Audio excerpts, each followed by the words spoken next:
অসমৰ লগতে সদৌ বিভাগৰ জিলা ছাত্ৰ সন্থায়ো আমি বান গৰাখহনীয়া সমস্যাক ৰাষ্ট্ৰীয় সমস্যা হিচাপে স্বীকৃতি প্ৰদান আৰু যি বান গৰাখহনীয়া সমস্যা আছে এই সমস্যা সমাধানৰ দাবীত আজি আমি বিক্ষোভ কাৰ্যসূচী ৰূপায়ণ কৰিছোঁ।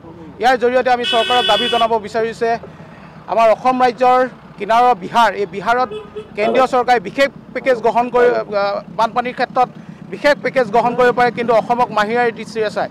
আমি চৰকাৰক আজি এই প্ৰতিবাদস্থলীৰ পৰাই আমি দাবী উত্থাপন কৰিছোঁ যে এই ৰাষ্ট্ৰীয় সমস্যাটো আমাৰ সমাধান কৰাৰ লগতে বান গৰাখহনীয়া সমস্যাটো অতি শীঘ্ৰে সমাধান কৰক, অন্যথা আমি ছাত্ৰ সন্থাই ইয়াতকৈ জংগী আন্দোলনৰ কাৰ্যসূচী ল'বলৈ বাধ্য হ'ম। সদৌ অসম ছাত্ৰ সন্থাৰ আহ্বানত সমগ্ৰ অসমৰ লগতে আজি সদৌ শিৱসাগৰ জিলা ছাত্ৰ সন্থাই বানপানী গৰাখহনীয়া সমস্যা ৰাষ্ট্ৰীয় সমস্যা হিচাপে স্বীকৃতি প্ৰদান কৰি বানপানী গৰাখহনীয়া সমস্যা সমাধান কৰাৰ দাবীত আজি আমি এই বিক্ষোভ কাৰ্যসূচী ৰূপায়ণ কৰিছোঁ। এইখন হিমন্ত বিশ্ব শৰ্মা ডাঙৰীয়াই নিৰ্বাচনী প্ৰাক মুহূৰ্তত যেতিয়া তেওঁলোকে নিৰ্বাচনীৰ সভাবিলাকলৈ যায় তেতিয়া তেওঁলোকে কয় যে আমাৰ ইয়াত দিছপুৰত চৰকাৰ গঠন কৰিলে দিল্লীত আমাৰ চৰকাৰ হ'লে বানপানী গৰাখহনীয়া সমস্যাটো সমাধান কৰিম আৰু ৰাষ্ট্ৰীয় পৰ্যায়ত যে ৰাষ্ট্ৰীয় সমস্যা হিচাপে ঘোষণা কৰিম। কিন্তু আজি কোপতি এই সমস্যাবিলাক সমাধান নকৰে। চতুৰ মুখ্যমন্ত্ৰীগৰাকীয়ে যেতিয়াই জ্বলন্ত সমস্যাবিলাকৰ কাৰণে অসমৰ ৰাইজ ৰাজপথলৈ ওলাই আহে তেতিয়াই তেওঁলোকে বিভিন্ন ধৰণৰ ধৰ্মৰ নামত কিছুমান ৰাজনীতি কৰি পেলাই এই আন্দোলনটো বিপথে পৰিচালিত কৰিবৰ কাৰণে চেষ্টা কৰে। এই চেষ্টা কোনোদিনে স্থায়ী নহ'ব।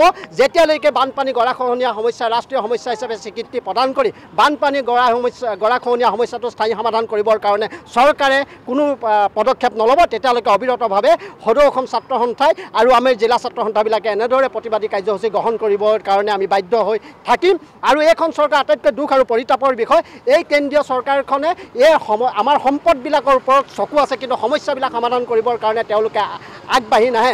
উত্তৰ পূবৰ এইখন অসম লক্ষ্মী বুলি কোৱা হয়, দুৱাৰমুখ বুলি কোৱা হয়, কিন্তু আজি এই দুৱাৰমুখখনে সমগ্ৰ অসমত বান বিধ্বস্ত ৰাইজে এতিয়াও ঘৰলৈ ঘূৰি যাব পৰা অৱস্থা নাই। সেইকাৰণে আমি কেন্দ্ৰীয় চৰকাৰ অসম চৰকাৰক ইয়াৰ পৰা সকীয়াই দিছোঁ যে যেতিয়ালৈকে বানপানী আৰু গৰাখহনীয়া সমস্যা স্থায়ী সমাধান নকৰিব তেতিয়ালৈকে অবিৰতভাৱে অসমৰ জনগণক লৈ পেলাই সদৌ অসম ছাত্ৰ সন্থাই এনেধৰণে প্ৰতিবাদী কাৰ্যসূচী গ্ৰহণ কৰি যাবৰ কাৰণে আমি বাধ্য হ'ম।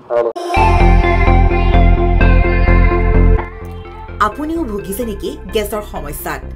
গেছ আৰু লিভাৰ ৰিলেটেড সকলো সমস্যাৰ একমাত্ৰ সমাধান গেষ্ট্ৰচিটি। বডজম, এচিডিটি, ফেটি লিভাৰ, পাইলছকে আদি কৰি ভিন্ন গেছৰ সমস্যাৰ সমাধানৰ বাবে কেৱল আপোনাৰ কাষত গেষ্ট্ৰচিটি।